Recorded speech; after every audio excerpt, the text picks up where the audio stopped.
আমাদের হৃদয়ে কি আছে?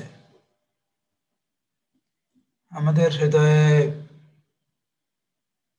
ভিতরটায় ক্রোধ আছে, হিংসা আছে, কাম, ক্রোধ, লোভ ইত্যাদিতে ভরপুর, না শ্রদ্ধা, ভক্তি, ভালোবাসা, ক্ষমাশীল, বৈষ্ণবীয় যে সমস্ত গুণ আমরা শ্রবণ করি, বৈষ্ণবদের 26টি যে গুণ, সেগুলোতে ভরপুর। আমরা সবাই জানি আমাদের ভিতরে কি আছে। একটা ছোট্ট উদাহরণ দেই, তাহলে বুঝতে পারবে আমি কি বলছি।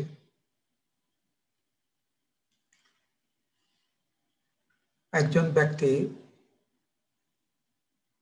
তার বন্ধুকে জিজ্ঞাসা করছে, এই লেবুটা দেখছিস, এই লেবু যদি আমি চিপি তাহলে কি বেরোবে? ও বলছে ন্যাচারালি লেবু জুস বেরোবে। বলছে আপেল জুস বেরোবে না? তো আপেল জুস কেন বেরোবে? আচ্ছা ঠিক আছে, আপেলটা বাদ দে, আনারস জুস কি বেরোবে? বলছে না, এটা লেবু, এটা লেবু জুস বেরোবে, আর কিছু বেরোবে না। তার মানে কি, ভিতরে যেটা আছে সেটাই তো বেরোবে। লেবুর জুসের ভিতরেতে লেবুই আছে, লেবুর জুসই আছে, অন্য কিছু তো নেই। অন্য কিছু বেরোবে কি করে?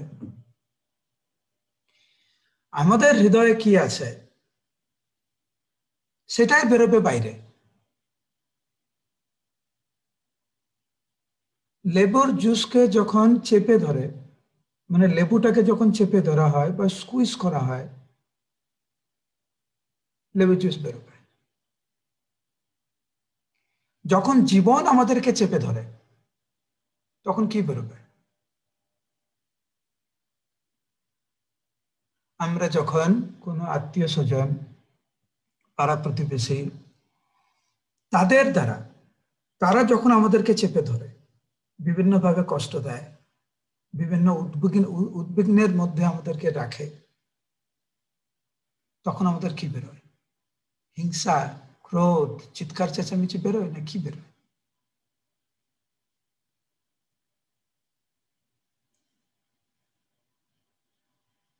প্রভুপাদকে, প্রভুপাদ যখন অনেক প্রতিবন্ধকতার মধ্যে দিয়ে যাচ্ছিলেন, কি বেরিয়েছিল? হরিদাস ঠাকুর যখন অনেক প্রতিবন্ধকতার মধ্যে ছিলেন, কি বেরিয়েছিল?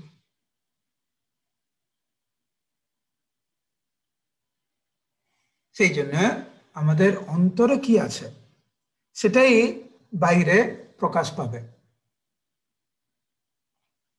অন্তরে যদি ভালোবাসা থাকে তো ভালোবাসা বেরোবে, অন্তরে যদি হিংসা থাকে তো হিংসা বেরোবে। দেখবে কেউ যখন আমাদের অসম্মান করে, তাকেও আমরা অসম্মান করি। তুমি আমার সাথে কথা বলবে না, আমারও তোমার সাথে কথা বলার দরকার নেই।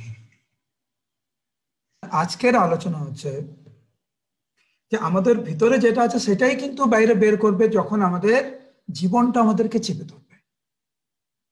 তোমাদের ছোট্ট ছোট উদাহরণ দিই, তাহলে বুঝতে পারবে এক্স্যাক্টলি কি বলছি। জীবন চেপে দেই, যখন জীবন চেপে ধরে আমাদেরকে। আমার মন খারাপ, সেজন্য আজকে জব ভালো হচ্ছে না। আমার শরীর খারাপ, সেই জন্য আমি সাধন ভজন করছি না। আমি আজকে প্রসাদ ঠিক ঠিক মতো পাইনি, সেজন্য মন খিটখিটে হয়ে গেছে।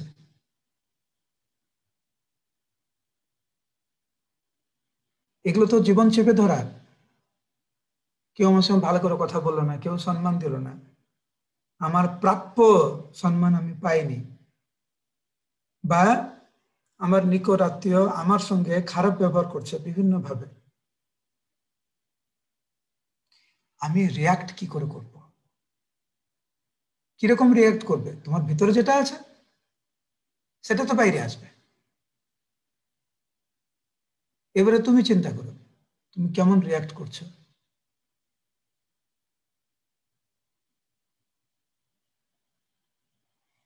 আমি বারবার বলছিলাম যে কিছু পরিস্থিতি হয় যেখানে নিজেকে একটু গুটিয়ে নিলে মনে হয় ভালো, সেটা ঠিক আছে। আমি বারবার বলছি, আমি বলছি না যে তোমাকে বারবার দুঃখ দিচ্ছে তার কাছে তোমাকে কি পড়ে থাকতে হবে, আমি সেটা বলছি না। যে তোমাকে বারবার দুঃখ দিচ্ছে তার থেকে একটু দূরে থাকো, একটু নিজেকে একটু গুটিয়ে নাও, সেটা ঠিক আছে। কিন্তু ওই ব্যক্তির প্রতি হিংসা যাতে না জন্মায় সেটা আমাদেরকে নজর দিতে হবে। ঠিক আছে, ও ওর মতো থাকুক, আমি আমার মতো আছি, ও বৈষ্ণব, আমি সম্মান করি, কিন্তু ওর প্রতি যাতে হৃদয়ে হিংসা বলো, ক্রোধ বলো, এই সব আমরা হৃদয়ে রাখতে চাই না। কারণ এটা অপব্যবহার হবে, আর এইটাই আমাদের চেতনার উপরে প্রতিকূল প্রভাব ফেলবে।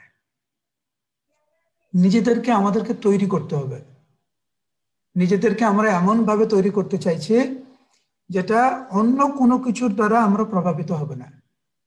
আমরা যেই বিষয়টাকে আমরা কাল্টিভেট করতে চাইছি, কৃষ্ণ ভক্তি, তার উপরে যাতে কোনো খারাপ প্রভাব আমাদের না পড়ে, তার থেকে আমাদের নজর দিতে হবে। এই ঝগড়াঝাটি, ক্রোধ, রাজনীতি, কূটনীতি, আমাদের অত্যন্ত সচেতন হতে হয় আমাদের, যাতে যে সমস্ত গুণ আমাদেরকে প্রতিকূলভাবে প্রভাবিত করে সেই সমস্ত গুণ থেকে আমরা দূরে থাকতে চাই। নিশ্চিত রূপে হিংসা, রাজনীতি বলো, কূটনীতি বলো, ক্রোধ, এগুলো আমাদের ভীষণভাবে প্রভাবিত করে। ওইগুলো যদি আমাদের ভেতরে থাকে বেশি বেশি করে, যখন আমাদের পরিস্থিতি আসবে, প্রকৃতি, পরিস্থিতি, জীবন যখন চেপে ধরবে আমাদেরকে, ওইগুলোই বেরিয়ে আসে, আমরা ভেঙে পড়ি।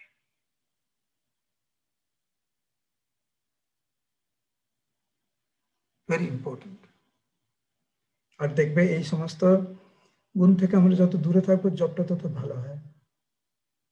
তোমাদের ছোট্ট একটা কাহিনী বলি। এই গুণগুলো কি করে আসবে? এগুলো কিন্তু হরিনামের মধ্য দিয়ে আসবে। একবার আমার আমার একটা একটা প্রভুপাদ একটা লীলা মনে পড়ছে, খুব ইন্টারেস্টিং লীলা। আমার মনে হয় একটা যজ্ঞ অনুষ্ঠান হচ্ছিল, ঠিক মনে পড়ছে না, বাট মোস্ট প্রবাবলি এরকমই হবে। প্রথম থেকে একটু যজ্ঞ অনুষ্ঠান হচ্ছে, আর সব কিছু উল্টো পাল্টা, মানে প্রভুপাদ যা বলছে ভক্তরা উল্টো পাল্টা করছে, কিছু বুঝতে পারছে না। প্রভুপাদ খুব অসন্তুষ্ট হয়েছে যখন এসে দেখছে যে সবকিছু ঠিক মতো সাজানো নেই। প্রভুপাদ খুব ক্রোধ প্রকাশ করছে, মানে রাগ করছে আর কি। আমরা জানি তো যজ্ঞতে ফল টল দিয়ে সাজায় না। তো প্রভুপাদ বলেছে ফল নিয়ে আসো, দেখেছে ভক্তরা ওরা বুঝতে পারেনি, ওরা ফলগুলোকে ভালো করে কেটে কেটে কেটে কেটে ক্ষুদ্র ক্ষুদ্র করে করে নিয়ে আসছে। প্রভুপাদ বলছে তোমরা, আমি বললাম গোটা ফল নিয়ে আসো, তোমরা কেটে ফল নিয়ে আসছো। তো প্রভুপাদ ক্রোধ প্রকাশ করছে। ওইখানে একজন নতুন, একদম সে নতুন, একদম নতুন, সে শুনেছে প্রভুপাদের কাছ থেকে, ভক্তদের কাছ থেকে, যে রাগ করবে না, জপ করবে। যখন অনেক রাগ হবে তখন হরিনাম করবে, রাগ করবে না। সে প্রভুপাদকে দেখছে, দেখছে যে প্রভুপাদ অনেক রাগ করছে, অনেক ক্রোধ প্রকাশ করছে। সে তখন সেই ভক্তকে প্রভুপাদকে বলছে, প্রভুপাদ আপনি রাগ করছেন কেন? সব ঠিক হয়ে যাবে, আপনি জপ করুন। সেই ভক্তরা প্রভুপাদকে বলছে, আপনি রাগ করছেন কেন? আপনি জপ করুন, সব ঠিক হয়ে যাবে, আপনি জপ করুন। প্রভুপাদ কিন্তু সত্যিকারের ভক্ত বলার পরে বিবেকটা নিলেন, বসলেন আর জপ করতে থাকলেন। এইটি হচ্ছে আমাদের মহান ইস্কনের প্রতিষ্ঠাতা আচার্য।